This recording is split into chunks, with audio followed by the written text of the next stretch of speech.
स्तुम्भन्ति दिव्यैस्तवैर्वेदैः साङ्गपदक्रमोपनिषदैर्गायन्ति यं सामगाः ध्यानावस्थिततद्गतेन मनसा पश्यन्ति योगिनो यस्यान्तं न विदुः सुरासुरगणा देवाय तस्मै नमः।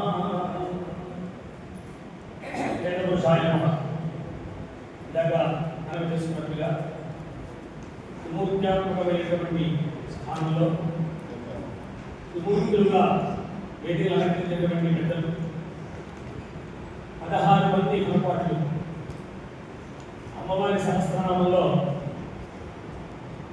నిజపంక్తి ప్రయోజ్వలాయ నమః అని అమ్మవారి పలువరుసని వర్ణిస్తూ నిజపంక్తి ప్రయోజ్వల నిజపంక్తి అన్నప్పుడు 16 మంది పండితులు కూర్చుని ఆ స్వస్తి చెబుతూ ఉంటే ఎలా ఉంటుందో అలా వర్ణించబడింది ఒక భాషలో చెప్తుంది. అదే కాకుండా అమ్మవారి యొక్క పలువరుసని నిజములు అంటే దంతములు నిజములు కూడా మీరు అలా వర్ణించేది ఒక చోట. ఏదేమైనా అమ్మవారి ముఖం నుంచి విస్తృతమైనటువంటి అది ఈశ్వర ఫలితమైనటువంటిగా చెప్పుకున్నాము వేదములు. అలాంటి వేదములు రాశీభూతంగా ఉన్నటువంటి స్థితిలో వ్యాసో నారాయణో హరి అని వ్యాస భగవానుడు అవతరించి వీటిని విభజించి వాటిని మళ్ళీ శిష్యుల ద్వారా లోకంలో ప్రవర్తింపజేశారు. తరువాత మీ శాఖోపశాఖలుగా ఇలాంటివి కూడా ఒక పవిత్రమైనటువంటి గంగా నదిలాగా ప్రవహిస్తూ ఈ గోదావరి తీరంలో ఇప్పటికే మనం గోదావరి మార్గంలో గోదావరి తీరంలో అటువంటి పవిత్ర వేద గంగా నది అలా పవిత్రమైనటువంటి ప్రవాహంలో అందరూ కూడా నిమగ్నమై నిమజ్జితమై ఉన్నాం. అద్భుతంగా ఈ ధనస్వస్తి కొనసాగుతుంది.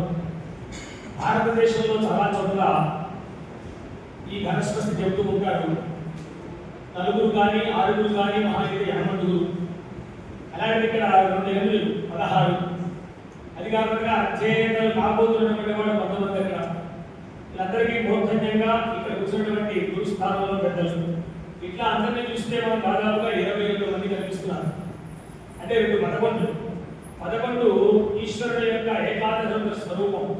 మహాదేవ శివో రుద్ర శంకరో నీలలోహిత ఈశానో విజయో ధీమః దేవదేవో భగవద్భవ ఆదిత్యాత్మక శ్రీ రుద్ర ఏకాదశ నీకథ అని 11 గుర్తులు. 22 మంది.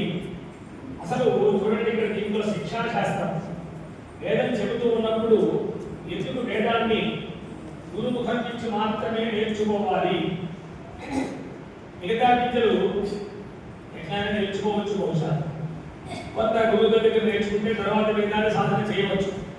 కానీ సంపూర్ణముగా వేదాన్ని యుధిష్ఠిరిగా విషయత్వా నుంచి ప్రారంభించి సహనామంతుడు పర్యంతం దాదాపుగా ధనానందం అధ్యయనం చేయడానికి 16 సంవత్సరాలు పడుతుంది. 16 సంవత్సరాల విద్యని వీళ్ళందరూ ఈ 16 మంది కూడా పూర్తి చేసి కాబట్టి ఈ అద్భుతమైనటువంటి స్వస్తికి వాళ్ళు స్వయంగా వాళ్ళంతట వాళ్ళుగా గురువుగా చెప్తున్నారు. నేనేమి వాళ్ళు కోరలేదు. వాళ్ళు చదువుకుని వాళ్ళ చోట్ల వాళ్ళు చక్కగా కీర్తిని సముపార్జిస్తున్నటువంటి సందర్భంలో ఈ పాఠశాలకి ఈ 25 సంవత్సరాలు జరుపుకుంటున్నటువంటి ఈ రజతోత్సవ వేళ మేమేం చేయగలమో ఆలోచించి ఏదైనా చేస్తే బాగుంటుందని ఆలోచించి ఈ చదువుకున్న విద్యను ఒకసారి ఇక్కడ మననం చేస్తే పారాయణ రూపంగా అది మాకు ఈ జీవితానికి ధన్యమిస్తుంది అని భావించి మేము ఇది ఉపక్రమిస్తున్నాము. అనుగ్రహించండి. భారతీయ తండ్రి గారి నుంచి ఇప్పుడు కూర్చున్నటువంటి మిత్రులు అందరూ ఆయన జ్యేష్ఠులు ఆయన సోదరులు వీళ్ళిద్దరూ ధనవంతులు మా తెలుసు మా బాల్యంలో. వారి తండ్రి గారి దగ్గర రాత్రి పొగలు కూర్చొని రాత్రి 11, 12 కూడా చక్క చెప్తున్న నాగరాష్ట్ర వెళ్ళిపోతుంటే అట్లా చదువుతుండేవారు, వల్లించేవారు.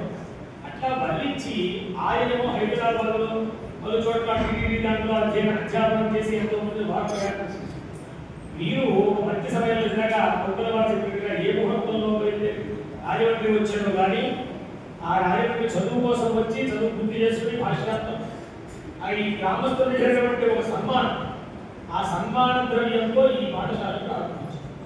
ఇవాటికి కూడా ఎక్కడ వారికి సన్మానం చేసినా ఆ ద్రవ్యం అంతా పాఠశాలకే నడుచుకుంటారు. అది గొప్ప అదృష్టం. ఎందుకంటే వారు ఇలాగైనా నడుస్తున్న జీవితం ఎలా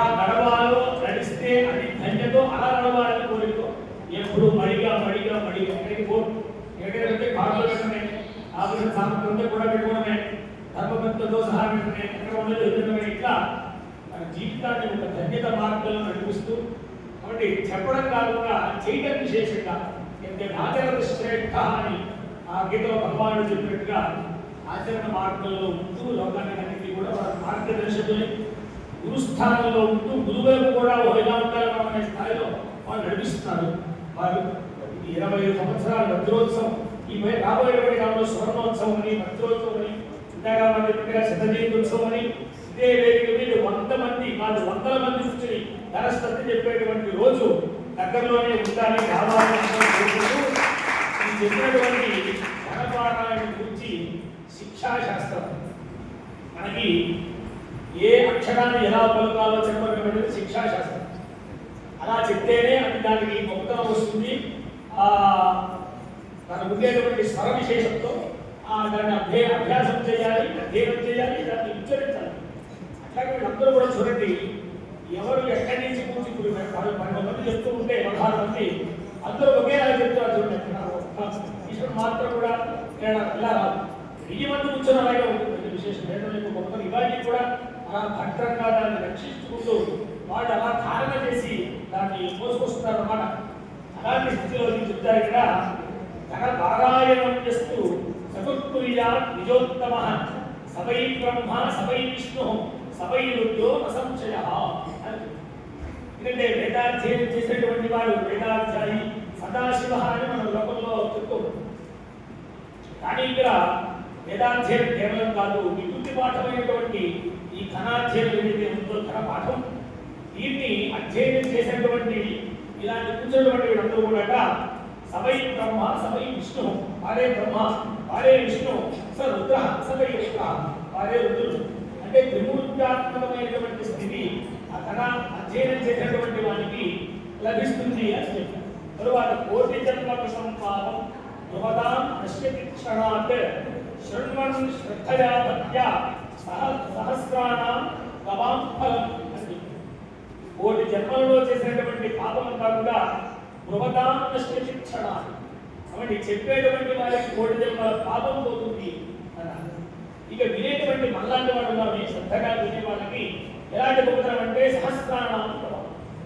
ఏమండి, బంగారు బొమ్మలు, వెండి గిట్టలు, తర్వాత కాంస్య దోహనం అంటారు, ఆ కాంస్య పాత్ర దోహన పాత్ర సత్సాం శుభలక్షణం అని చెప్తారు. ఎలాంటి గోపులు దానం ఇస్తే ఫలం వస్తుందో చెప్పారు. అలాంటి గోపుల్ని స్వర్ణశృంగి రౌద్యపురం అంటారు. 1000 గోపుల్ని దానం చేసినటువంటి ఫలితం మనందరికీ వస్తుందని చెప్పారు. తెలియటువంటి వారు శృణ్వన్. తరువాత లభేయం దానదంతస్య పాఠకారణాంచ పూజనం. అలాగే పఠనం చేసేటువంటి వాళ్ళని మనం చూసినా వాళ్ళని పూజించినా కూడా అలాంటి ఫలితం వస్తుంది చెప్తూ ఎక్కడోకి శివస్థానం లభతే నాత్ర సంశయ అని చెప్తారు.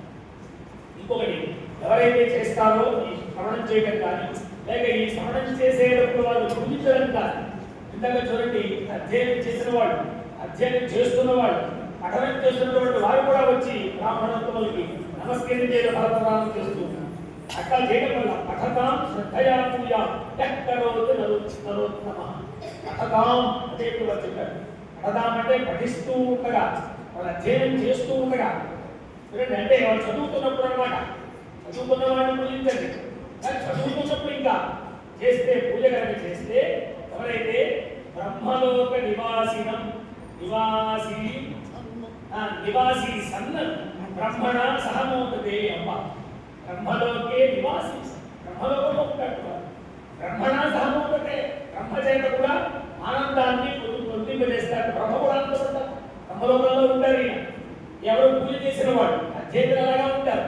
ఈ సమయంలో వచ్చి వాళ్ళు పూజించిన వాడు కూడా బ్రహ్మలోకాలు పూజిస్తారు, బ్రహ్మగారు కూడా సంతోషపడతారు అని చెప్తూ పఠతాం శుభతాం వాపి పూర్ణాయు సర్వసంపద పాఠకానాంచ పూజాయాం ఐశ్వర్యముతులం లభేత్. ఒకటి ఏంటండి, బ్రాహ్మణోత్తముల్ని పూజిస్తే అవునండి, అలాగే వేద విధి బ్రాహ్మణే వసంతి అంటారు. సర్వదేవతలు కూడా వేదం చదువుకున్నటువంటి పండితుల యొక్క వికసించి ఉంటారు అని చెప్పారు. అలాంటి బ్రాహ్మణోత్తముల్ని ఈ సమయంలో ఘనపారాయణం చేస్తున్నప్పుడు మనకి చాలా గొప్ప చరిత్ర ఉంది. ఇవాళ చెప్తే కాదు, దాదాపుగా వేల సంవత్సరాల నుంచి కూడా శంకర భగవత్పాదులు కూడా ఈ ఘనాధ్యయనం చేసేటువంటి పండితుల యొక్క కుటుంబంలో జన్మించారు అన్నది సప్రమాణంగా నిరూపణ చేసేటువంటి వారు మన కనపాటిలో. కాబట్టి దాన్ని మూర్ధన్యంగా తీసుకుని వారి జీవితానందరి కూడా దానికే అంకితం చేసి, ఎందుకంటే ఒక వ్యక్తి నిరాడంబరంగా ఒక అంకిత భావంతో కనుక ఉండకపోతే ఇట్లాంటి నిర్మాణం చేయడం కానీ దీన్ని నడిపించడం కానీ సాధ్యం కాదని ఆయనే మామూలుగా అందరు కనపాటిలాగా తిరుగుతూ మారాలి ఏ శాలువాలు వేసుకుని వ్యవహారం చేశారనుకోండి ఇంతమంది తయారయ్యే వల్ల చెప్పండి. కాబట్టి ఆయన ఒక్కరు మొత్తం అందరి కూడా త్యాగం చేశారే త్యాగే నైకే అమృతత్వమానసు. ఇప్పుడు తర్వాత కాలంలో అమృతత్వం వస్తుంది కాదు, ఇప్పుడు ఆయన వచ్చేసింది. ఇప్పుడు ఎందుకంటే అమృత రూపమైనటువంటి వేదాన్ని పోషిస్తుంటే కర్ణాంజలి సంపూర్ణ రహరహ సమ్యక్ వ్యవఖ్యాతరాత్ వాల్మీకేరు మదనారవిందగతం రామాయణాఖ్యం మధు అన్నట్టుగా ఈ కర్ణ పుటముల నుంచి దోషిలతోటి ఈ కూర్చున్నటువంటి శ్లోకంతో కూడా ఆ వేదనలా పఠిస్తూ ఉంటే, ఆ శ్రవణం చేస్తూ ఉంటే ఎంత సంతోషం. అమృతం కంటే గొప్పదిగా భాగవతం గురించి చెప్తూ మేము ఎప్పుడు కూడా స్వీకరిస్తూ ఉంటాం భాగవతాన్ని, ఆ అమృతాన్ని. ఒకసారి భూలోకంలోకి వచ్చి దేవతలు మీ భాగవతం అనేటువంటి అమృతాన్ని మాకు ఇవ్వటయా, నేను మీకు అమృతం ఇస్తాను అన్నట్టు దేవత అంటే మాకు అమృతం అక్కర్లేదు, భాగవతామృతమే మాకు కావాలంటే అనమాట. అలా ఇక్కడ అమృతం మాకు అక్కర్లా, ఈ చదువుతున్నప్పుడు చెప్తున్నప్పుడు ఎంత తాదాత్మ్యస్తుంది. బ్రహ్మణానిదే అంటారు, పరబ్రహ్మ శబ్దస్వరూపంగా చెప్పబడ్డారు, శబ్ద బ్రహ్మ అంటారు అన్నమాట. కాబట్టి అటువంటి శబ్ద బ్రహ్మ స్వరూపమైనటువంటి ఈ వేదాక్షరం అంతా కూడా అలాగా ఇప్పటికి 1200 పర్సెంట్ చెప్పేవారు, ఇంకా 999 ఉన్నాయన్న. అంటే ఒకటి తక్కువ 1000 అంటే 2200 పర్సెంట్ మాట్లాడతారు. ఇంకా ఒకరిగా ఏమండి మీరన్నింటికీ కూడా ఎన్ని ఒకటి లెక్క 50 ఉండొచ్చు, 70 ఉండొచ్చు, ఇంకా ఎక్కువ ఉండొచ్చు పదాలు, ఆ పర్సెంట్ ఎటువంటి ఉంటాయి. అంత కష్టపడి వాళ్ళు చెప్తున్నారే, అలాంటి వాళ్ళందరికీ కూడా ఇంతవరకు కూడా వాళ్ళందరూ చదువుకోవడానికి ఎన్ని కల్పన చేశారో కొందరు గురువుగారు. అలాగనే వాళ్ళకి భోజన భాజనాలు ఎవరెవరైతే శ్రద్ధాలు లేనటువంటి యజమానులు వీరందరూ చూసినటువంటి వాళ్ళందరూ కూడా ఎవరెవరైతే వారికి సహకరించి వారు ఒక్కరే కాదు దీంట్లో అందరూ దీంట్లో పాల్గొనవచ్చు. అందరూ కూడా ఆయనతో పాటు నడిచారన్నమాట. 25 సంవత్సరాల నుంచి మొట్టమొదటి ఈ పాఠశాల ఆవిర్భావం మాకు తెలుసు. ఆవిడ గణపాటి గారి భార్య అంటే మా అత్తగారు అన్నమాట. ఆవిడ వండి పెట్టేది వెళ్ళేది కూడా చాలా కాలం కంటే ఎక్కువగా ఆమె వాళ్ళందరినీ కూడా వండి పెట్టి కావాల్సినటువంటి సిద్ధం చేసి అటు తర్వాత మెల్లిగా వాళ్ళు వచ్చిన తర్వాత అందరూ వచ్చారు. తర్వాత పాఠశాల ఏర్పడింది. మళ్ళీ అక్కడి నుంచి ఇక్కడికి వచ్చింది అగ్రహారం. అగ్రహారం నేనే వచ్చారు, తర్వాతే వాళ్ళతో వచ్చారు మిగతా వాళ్ళందరూ కూడా. అలాంటి దత్తాత్రేయ వేద విద్యా గురుకులం అంటే గురుకులం అనే దానికి దీనికి బ్రహ్మాండమైనటువంటి ఆకృతి మనకి కల్పిస్తోంది. కాబట్టి ఈ యొక్క పాఠశాల మరింత వైభవాన్ని పొందుకొని ఇంకోటి ఏంటంటే విశేషం చెప్పాలి, భారతాత్మ అనేటువంటి ఒక అద్భుతమైనటువంటి పురస్కారం కేంద్ర ప్రభుత్వం ఇచ్చిందండి. అశోక్ సింఘాల్ గారు మోడీ గారి ప్రభుత్వంలో ఇస్తే అది లోకంలో ఉండేటువంటి పాఠశాలకు అప్పుడు ఇస్తున్నారు ప్రతి సంవత్సరం. అలాంటి వాటికి దాదాపుగా 200 మంది అప్లికేషన్ చేశారు. చేస్తే ఈ అప్లికేషన్ కూడా పెట్టలేదు, ఎవరో పెద్దవాళ్ళు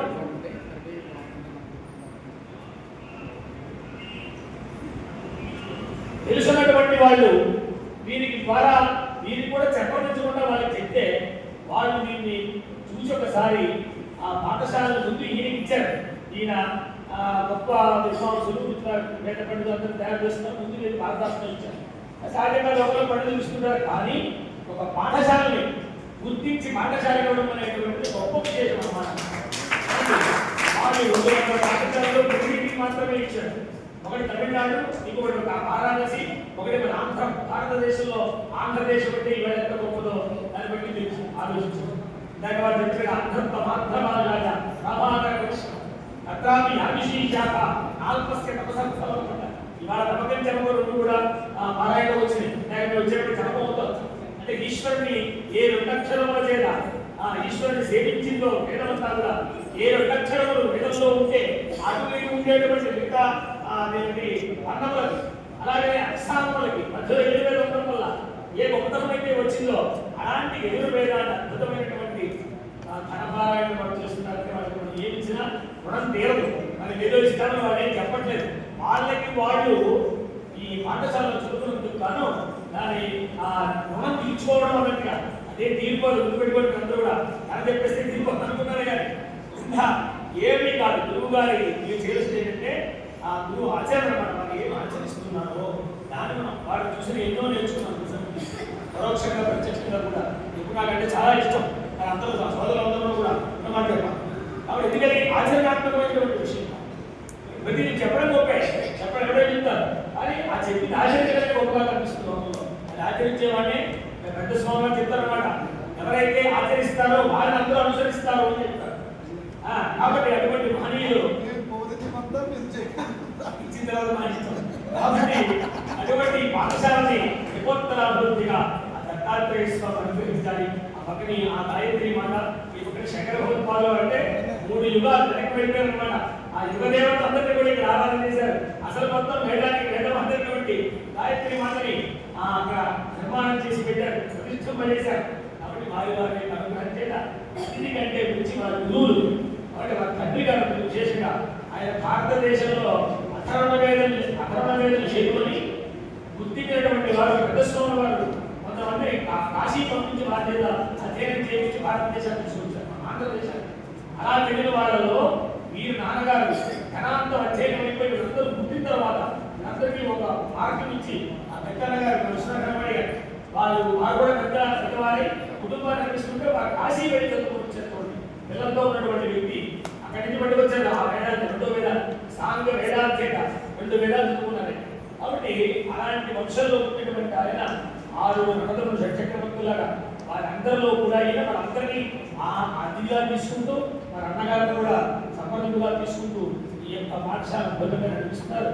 వారు ఎంతో చక్కగా ఉండాలని, వారి యొక్క ఆరాధ్య దేవత అనుగ్రహం వారికి పరిపూర్ణంగా ఉండాలని అందరూ కూడా కోరుకుంటూ ఈ అవకాశం ఇచ్చినందుకు నాకు సంతోషంగా చెప్తూ ఇంకోటి విశేషం ఏంటంటే భారతీయ తీర్థస్వామి వారి షష్ఠపూర్తి వారి షష్ఠపూర్తి కాలంలో సప్తమి మనం జరిగింది 70 సంవత్సర కాలం పాటు మొత్తం ఎక్కడెక్కడ భారతదేశంలో ఉండేటువంటి శంకరపీఠాల్లో కానీ వారి శిష్యుల గృహాల్లో కానీ ఇవన్నీ చేస్తూనే ఉన్నారు సంవత్సరాంతం. గురువు గారి షష్ఠపూర్తి సంవత్సరం ఇది వారు చేసే పని ఇంకా విశేషం. 60 సంవత్సరం గురుగారు వచ్చింది కార్తీక మాసంలో వస్తున్నప్పుడు పూర్తవుతుంది. షష్ఠ్యం పూర్తే సంప్రాప్తే 60వ సంవత్సరం ప్రవేశించగానే పూర్తే కాదు ప్రవేశించగానే ప్రారంభించండి అంటారు అవసరం ఏర్పాటు.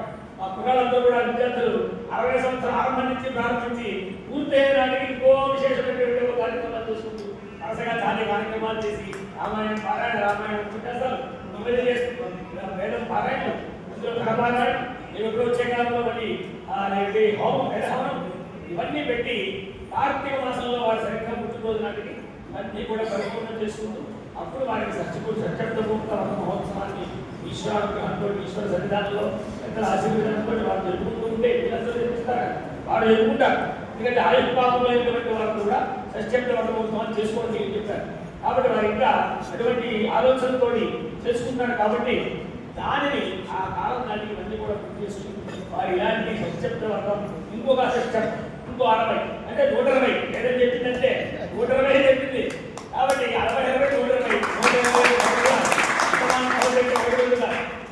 కాబట్టి దాంట్లో సగం అయ్యడానికి మరో సగంలో దీన్ని ఇలాంటి వ్యవస్థ ఇంకా దగ్గర పెంచుకుంటూ చాలా విశేషంగా ఎంతో వారు సంస్కరించి అంటే మార్గంలో నడిపించి ఇందులో ఒక్కొక్కడు కూడా ఒక్కొక్క ప్రాంతానికి దీపం కలుగుతారు. ఇప్పుడు ప్రధానంగా ఉండేటువంటి దీపంలో వచ్చి 1,000 దీపాలు వెలిగించిన ప్రధాన దీపంలో కాంటెంట్ తగ్గిపోతుంది కదా, అన్ని చోట్ల దీపాలు వెలుగుతూ ఉంటాయి. కాబట్టి ఆయన చూడండి ఆయన చదువుకున్నటువంటి వ్యక్తిని వారి తండ్రి గారి నుంచి పట్టుకొచ్చి వారి తండ్రి గారి వాళ్ళ ప్రధాన గారు వారి ప్రధాన గారు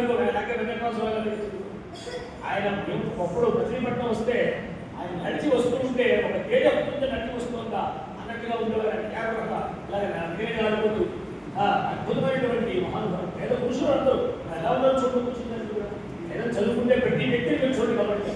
కాబట్టి అటువంటి పేదవరైనటువంటిది ఒక గొప్ప శక్తి అన్నమాట.